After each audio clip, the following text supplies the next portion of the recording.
कि साथियों सैकड़ों सालों से आज तक शूद्र व अतिशूद्र समाज जब से इस देश में ब्राह्मणी व्यवस्था का कायम हुई है, तब से लगातार जुल्म और शोषण के शिकार हैं।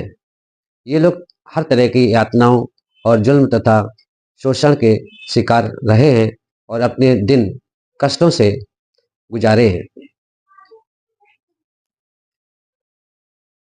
इसलिए इन लोगों को इन बातों पर गंभीरता से विचार करना चाहिए। ये लोग खुद को ब्राह्मण पंडा पुरोहितों के अत्याचार से मुक्त कैसे हो,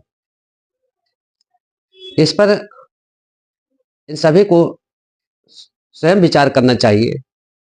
यही आज का हमारे लिए सबसे खास सवाल है। ये लोग बाहर से आए और भारत के मूल निवासियों, आज के जो ओबीसी है, एससी एसटी, इन पर बर्बर हमले किए और इनकी जमीन जायदाद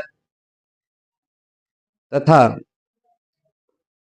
अन्य जो सामाजिक अधिकार हैं वो छल कपट से छीन लिया और सामाजिक आर्थिक राजनीतिक गुलामी थोप दी और फिर तरह तरह के भगवानों का निर्माण कर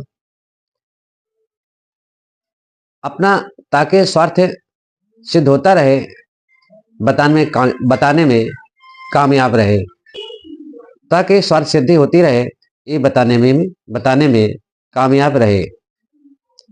ये कि तो ईश्वर के द्वारा व्यवस्था की गई है। अतः शूद्र और अतिशूद्रों को ब्राह्मणों के सेवा करने तथा करते रहना चाहिए, जिससे ईश्वर प्रसन्न रहे। यदि ब्राह्मणों की सेवा ये करते रहें तो ब्राह्मण इनसे प्रसन्न रहेंगे और जब ब्राह्मण प्रसन्न रहेंगे तो ईश्वर भी प्रसन्न रहेगा। और इन बातों का समर्थन हेतु तरह तरह के ग्रंथों की रचना की।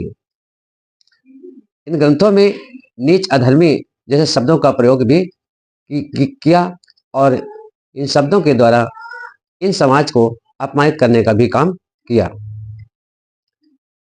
ये सभी ग्रंथ, चाहे महाभारत हो, गीता हो या रामायण हो, चाहे वेद भी क्यों ना हो, सभी में भारत के मूल निवासियों को अपमानित करने का ही काम किया गया है।